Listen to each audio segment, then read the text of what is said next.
Element changes on Fjordur. Summer Bash extension. And Svartalfheim to be play tested soon. You're right, kids, it's Raasclark and welcome to your regular ARK community news. Before we begin, don't forget to hit that like button, subscribe, share around, and let's get into it. So, the community crunch dropped last night, revealing that, yes, the Summer Bash event has been extended until July the 26th. That's a long time. Is that the longest event we've ever seen ever? I feel like it is. But yes, you've got that with all of the rates, a bit of 3 times unofficial, all the way up to 5 times on conquest to take full advantage of until that date. Why has that happened? It's not too clear. I think it might be to do with the Fjordur spawns because people couldn't tame what they really wanted to. I'm not quite sure why it was extended, but hey, I'm not complaining. You're not complaining. Let's take full advantage. But exactly what has been going on with Fjordur? Well, across all platforms last night, you got a hefty patch for a lot of changes, a lot of fixes to your Fjordur map, including a fix when teleporting to the right zones. Some oil vein nodes have been fixed. Lava damage volume and kill volume has been fixed. A bunch of wild spawn fixes, so hoping you can now find a giga. Water volume in the Poison Wyvern Trench, you can now properly swim in there. It was a bit weird when I ventured in there last on the Monarchy servers. And fixes to trees to allow harvesting, and of course more fixed holes for you to not mesh through. Quite a surprising note, there were added further wild creature spawns to Asgard on Fjordur, one of the 3 realms. Now, I did have a good look around the realm to spot what exactly was new, and all I could really find were Maywings. If you have seen anything more than Maywings, comment below, let me know, let people know, because yeah, that's all I'm finding. Maybe that's it. Did notice there were more Shadow Mains than usual. I think that might have been an improvement as well, but that's really all I noticed. Your alpha dino spawns have now been reduced. They're not taking over the map. I know a lot of people wanted them to stay, but a lot of people didn't, so they had to reduce that alpha spawn. But don't worry, you are being compensated in your rune stone reward from those alphas with a drop rate by 40%. And killing an alpha rex, I think I got 17 rune stones. Whether that was good or not, I'm not too sure. I can't remember what I got from them before. Another exploit was patched. Polar bears were apparently crashing. Didn't know that was a thing, but there you go. That's been patched. A bug related to player character becoming encumbered whilst fast traveling with Fjordur, confirming that the whole bed transferring thing that some thought might have been a glitch is legit. You can do that. That is the gig. I've got a Monarchy video about that, link in the description. And Fjordhawk not returning to player when leashed, as well as Realm teleporting after boss fights on Fjordur. Didn't know that was an issue either. I'm guessing that's if you activated a boss within a realm. Now that's obviously not an issue anymore. Reloading while mounted with shoulder pets equipped. Apparently you couldn't do that. Again, didn't notice that to be an issue for me. Seemed to be okay for me. Maybe it was certain shoulder pets. Striders had an harvesting issue. You don't anymore. Karkinos can no longer pick up dinos or Deinonychuses and enforcers. That's an interesting difference. Wonder why? I guess it makes sense. Dinos go for Karkinoses and to be able to be picked up whilst they're dealing bleed damage. I guess that would kind of make sense.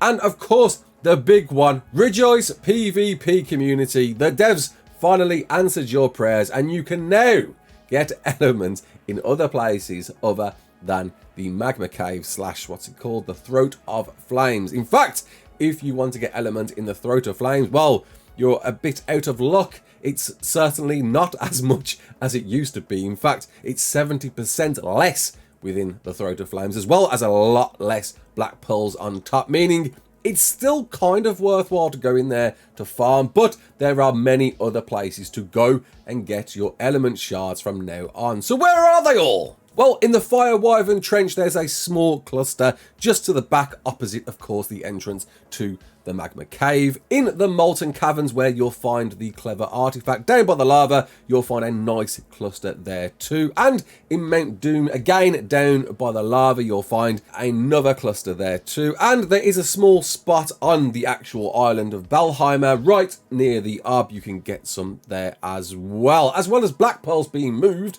to the Poison Wyvern Trench just in the water there, which you can now swim through properly, and the Lightning Wyvern Trench. So a bit of takeaway, a bit of distribution. You can now go to other places. If you were solo though, you've kind of got screwed over here, but it had to be done. People were blocking up that cave. There had to be something implemented.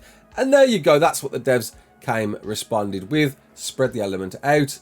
Now you can get it somewhere else. As well as the Summer Bash extension included within the community crunch, there was a shout out to NeddyTheNoodle. Praise be. Neddy deserves all of the love and support he can get. He's such a talented dude. In fact, it's not just Ned, it's people behind the scenes. There's so many people that help to create these awesome, wonderfully talented videos that, yeah, deserve more credit than they get. In fact, Jeremy, the big dog co-founder of ARK, who never really shouts out anyone, shouted out Ned, confirming how important and crucial and a pillar of the community Ned truly is for ARK. If you don't already support Ned, go and hit that subscribe button. Ned is certainly breaking boundaries that no other ARK content creator is doing, and of course he's in the monarchy, so you get to see a bit of collaborative efforts between me and him and all the rest of the monarchs, so do it.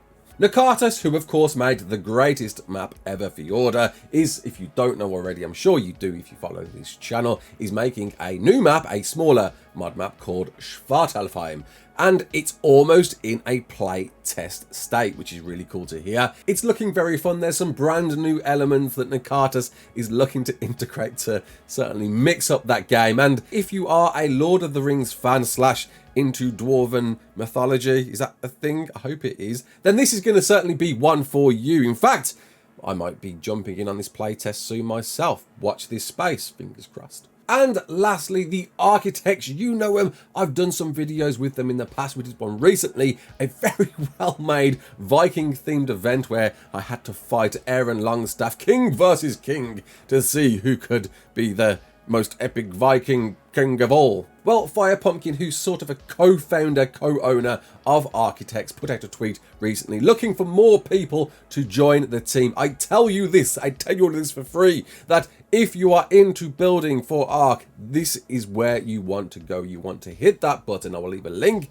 in the description and meet some of the most talented builders in ARK that exist. You will bounce ideas off each other. You will become a better ARK builder by joining this and create some of the most epic events you will ever see. I genuinely do mean that. Some of the stuff it's just so insanely complicated. My small brain can't keep up, and I can't wait to see what's coming up next. They might be doing something that might be related to me again. I'm gonna just leave it at that, but keep your eyes out for Extra Life. And there we go, that completes your news for today. If you enjoyed it, comment below, let me know. Until next time, my name's Raasclark. Don't forget to like, share, and subscribe. And as always, peace out.